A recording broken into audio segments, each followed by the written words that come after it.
ಹರೇ ಶ್ರೀನಿವಾಸ. ಹರಿ ಓಂ. ಎಲ್ಲರಿಗೂ ಸರಸ್ವತಿ ಶ್ರೀವಾರಿ ಚಾನಲ್ಗೆ ಸ್ವಾಗತ. ಸ್ನೇಹಿತರೆ, ನಾವು ಮೊನ್ನೆ ಅರಳಿ ಮರ ಪೂಜೆದ್ರ ಬಗ್ಗೆ ಒಂದು ವಿಡಿಯೋ ಹಾಕಿದ್ದೆ. ಇವತ್ತು ಅರಳಿ ಮರ ಸುತ್ತೋದ್ರಿಂದ ನಮಗೇನೇನು ಭಾಗ್ಯ ಸಿಗುತ್ತೆ ಅಂತ ನೋಡೋಣ. ಮತ್ತು ಎಷ್ಟು ಸುತ್ತಿದ್ರೆ ಅದರಲ್ಲಿ ಏನು ಫಲ ಇರೋದ್ರ ಬಗ್ಗೆನೂ ನಾವು ಇವತ್ತು ತಿಳ್ಕೊಳ್ಳೋಣ ಸ್ನೇಹಿತರೆ. ಅರಳಿ ಮರ ತುಂಬ ಪವಿತ್ರವಾದ ಮರ.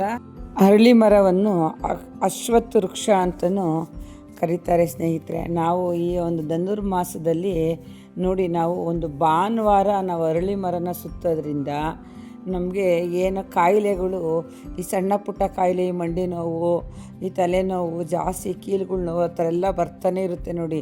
ಈ ಥರ ಒಂದು ಸಣ್ಣ ಪುಟ್ಟ ಕಾಯಿಲೆಗಳೆಲ್ಲ ವಾಸಿ ಆಗುತ್ತಂತೆ ಭಾನುವಾರ ಅರಳಿ ಮರ ಸುತ್ತೋದ್ರಿಂದ. ಮತ್ತು ಸೋಮವಾರ ನಾವು ಒಂದು ಏನು ಅರಳಿ ಮರ ಸುತ್ತೋದ್ರಿಂದ ಮಂಗಳ ಕಾರ್ಯ ತಡೆ ಇಲ್ಲದೆ ನಡೆಯುತ್ತಂತೆ. ಇವತ್ತು ಯಾವುದೋ ಒಂದು ಪೂಜೆ ಇಟ್ಕೊಂಡಿರ್ತೀವಿ, ಇಲ್ಲ ಒಂದೊಂದು ಮನೆ ದೇವ್ರಿಗೆ ಹೋಗಬೇಕು, ಒಂದು ಸತ್ಯನಾರಾಯಣ ಸ್ವಾಮಿ ಪೂಜೆ, ಏನಾನ ಒಂದು ದೇವ್ರ ಕಾರ್ಯ ಇಟ್ಕೊಂಡಿರ್ತೀವಿ. ಆ ತಕ್ಷಣಕ್ಕೆ ತಡೆಪಡೆ ಆಗೋಗ್ಬಿಡುತ್ತೆ ಒಂದೊಂದು ಸರಿ. ಏನೂ ಆಗದಂತೆ ನಮಗೆ ಈ ಒಂದು ಶುಭ ಕಾರ್ಯಕ್ಕೆ, ಒಂದು ಮಂಗಳ ಕಾರ್ಯಕ್ಕೆ ನಮಗೆ ದಾರಿ ಬಿಟ್ಕೊಡುತ್ತಂತೆ ಸೋಮವಾರ ನಾವು ಅರಳಿ ಮರ ಸುತ್ತೋದ್ರಿಂದ.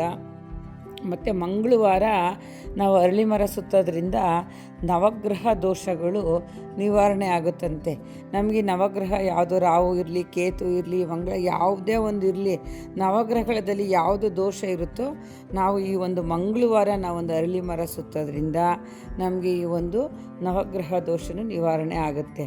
ಮತ್ತು ಬುಧವಾರ ನಾವು ಒಂದು ಅರಳಿ ಮರ ಸುತ್ತೋದ್ರಿಂದ ವ್ಯಾಪಾರ ಅಭಿವೃದ್ಧಿ ಆಗುತ್ತಂತೆ ಸ್ನೇಹಿತರೆ. ನಮಗೆ ವ್ಯಾಪಾರನೇ ಆಗೋದಿಲ್ಲ, ಅಯ್ಯೋ ಸುಮಾರಾಗುತ್ತೆ, ಇವತ್ತು ಎಷ್ಟು ಹೆಚ್ಚಿಗೆ ಬರಲೇ ಇಲ್ಲ ಅನ್ನೋ ಥರ ಏನಿಲ್ಲ. ನೀವು ಬುಧವಾರ ಒಂದ್ಸರಿ ಅರಳಿ ಮರನ ಸುತ್ತಿ ನೋಡಿ, ನಿಮಗೆ ವ್ಯಾಪಾರ ವೃದ್ಧಿ ಹಾಗೇ ಆಗುತ್ತೆ. ಮತ್ತು ಗುರುವಾರ ನಾವು ಏನು ಒಂದು ಅರಳಿ ಮರ ಸುತ್ತೋದ್ರಿಂದ, ಗುರುವಾರ ಅಂದರೆ ಗುರು ಬಲ ಇದ್ದಂಗೆ, ಗುರು ಬಂದು ಒಂದು ಅರಳಿ ಮರಕ್ಕೇ ಸಮನಾಗಿರುವಂಥದ್ದು. ಹಂಗಾಗಿ ಗುರುವಾರ ನಾವು ಅರಳಿ ಮರ ಸುತ್ತೋದ್ರಿಂದ ವಿದ್ಯೆ ಬರುತ್ತೆ. ಯಾರು ವಿದ್ಯೆಗೆ ಅಡೆತಡೆ ಆಗ್ತಾಯಿದೆ ಅನ್ನೋರಿಗೆ, ಕಷ್ಟ ಆಗುತ್ತೆ ಅನ್ನೋರಿಗೆ ನೋಡಿರಿ, ವಿದ್ಯೆ ತುಂಬ ಚೆನ್ನಾಗಿ ಹತ್ತುತ್ತಂತೆ. ಹಂಗಾಗಿ ಗುರುವಾರ ನೀವು ಅರಳಿ ಮರನ ಸುತ್ತಿಸ್ರಿ.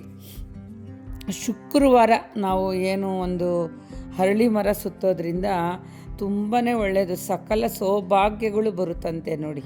ಶುಕ್ರವಾರ ತುಂಬ ಲಕ್ಷ್ಮೀವಾರ ಆಗಿರುತ್ತೆ. ಆ ವಾರ ತಪ್ಪದೆ ನೀವು ಶುಕ್ರವಾರ ಅರಳಿ ಮರಕ್ಕೆ ಒಂದು ಬ್ರಾಹ್ಮಿ ಮುಹೂರ್ತದಲ್ಲಿ ಸುತ್ತೋದ್ರಿಂದ ನಿಮಗೆ ಸಕಲ ಸೌಭಾಗ್ಯನೂ ಪ್ರಾಪ್ತಿಯಾಗುತ್ತಂತೆ ಸ್ನೇಹಿತರೆ. ಮತ್ತು ಇನ್ನೊಂದೇನಪ್ಪ ಅಂದರೆ ಶನಿವಾರ ನಮಗೂ ಏನು ಒಂದು ಅರಳಿ ಮರನ ಸುತ್ತೋದಾದರೆ ನಮಗೆ ಬಡತನ ದೂರವಾಗುತ್ತಂತೆ. ಶಾಶ್ವತವಾಗಿ ಬಡತನ ದೂರವಾಗಿ ಒಂದು ನೆಮ್ಮದಿ, ಶಾಂತಿ, ಒಂದು ಸಿರಿತನ, ಶ್ರೀಮಂತಿತನ ಒಂದು ಬರುತ್ತಂತೆ. ಯಾಕೆ ಅಂದರೆ ಶನಿವಾರ ನಮಗೆ ಶನೇಶ್ವರನ ವಾರ. ಅದರಲ್ಲೂ ನಾವು ಈ ಅರಳಿ ಮರ ಬಂದು ಗುರು ಸಂಕೇತ ಆಗಿರೋದ್ರಿಂದ ನೀವು ಶನಿವಾರ ಸುತ್ತಿ ಒಂದು ಶನಿವಾರ ಒಂದು ದೀಪ ಹಚ್ಚಿಬಿಟ್ಟು ಒಂದು ಪೂಜೆ ಮಾಡಿ ಸುತ್ತಿದ್ರೆ ನೋಡಿ, ಮನೆ ದೇವ್ರನ್ನ ಆರಾಧನೆ ಮಾಡಿದಷ್ಟು ನಮಗೆ ಒಂದು ಶಕ್ತಿ ಇರುತ್ತೆ. ಮತ್ತು ಸ್ಥಿರವಾಗಿ ನಾವು ಶ್ರೀಮನ್ ನಾರಾಯಣನಿಗೆ ಆರಾಧನೆ ಮಾಡೋಷ್ಟು ಫಲ ಸಿಗುತ್ತೆ. ಶನಿವಾರ ತಪ್ಪದೇ ಅರಳಿ ಮರನ ಸುತ್ತಿ. ಇಷ್ಟು ದಿನವೂ ನೋಡಿ, ಭಾನುವಾರದಿಂದ ಶನಿವಾರ ತಕ್ಕನೂ ನಾವು ಯಾವ್ಯಾವ ವಾರ ಸುತ್ತಿದ್ರೆ ಏನು ನಮಗೆ ಸಿಗುತ್ತೆ ಅನ್ನೋದ್ರ ಬಗ್ಗೆ ನಾವು ನೋಡಿದ್ವಿ.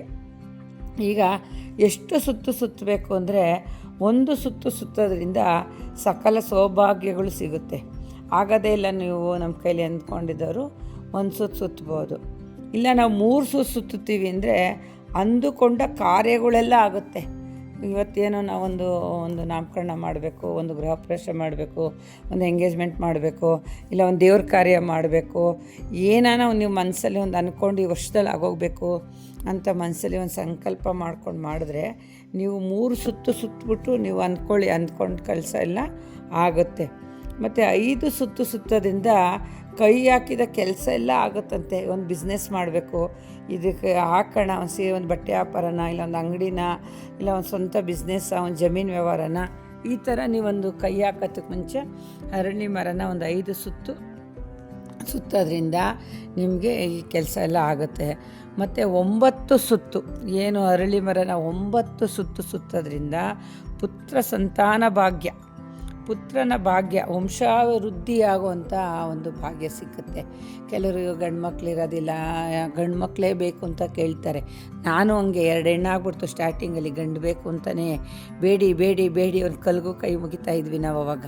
ಹಂಗಾಗಿ ಒಂದು ಪುತ್ರ ಸಂತಾನ ವಂಶವೃದ್ಧಿ ಆಗಬೇಕು, ವಂಶ ಪರಂಪರೆಯಾಗಿ ಹೋಗಬೇಕು ಅಂದರೆ ನಾವೊಂದು 9 ಸುತ್ತು ಸುತ್ತೋದ್ರಿಂದ ನಮಗೆ ಪುತ್ರ ಸಂತಾನ ಭಾಗ್ಯನೂ ಸಿಕ್ಕುತ್ತೆ.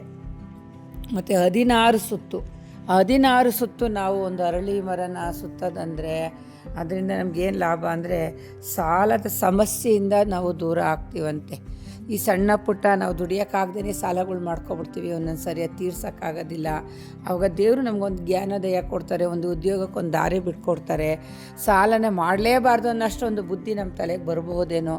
ಹಂಗಾಗಿ 16 ಸುತ್ತು ಸುತ್ತೋದ್ರಿಂದ ಸಾಲದ ಸಮಸ್ಯೆನೇ ದೂರ ಆಗಿ ಆದಷ್ಟು ನೆಮ್ಮದಿಯಾಗಿರ್ತೀವಿ. ಮತ್ತು 108 ಸುತ್ತು ನಾವು ಒಂದು ಅಶ್ವತ್ಥ ಮರನ ಸುತ್ತೋದ್ರಿಂದ ಎಷ್ಟು ಫಲ ಇದೆ ಅಂದರೆ ನೋಡಿ ಸ್ನೇಹಿತರೆ, ಅಶ್ವಮೇಧ ಯಾಗ ಮಾಡಿದಷ್ಟು ನಮಗೆ ಫಲ ಇದೆಯಂತೆ.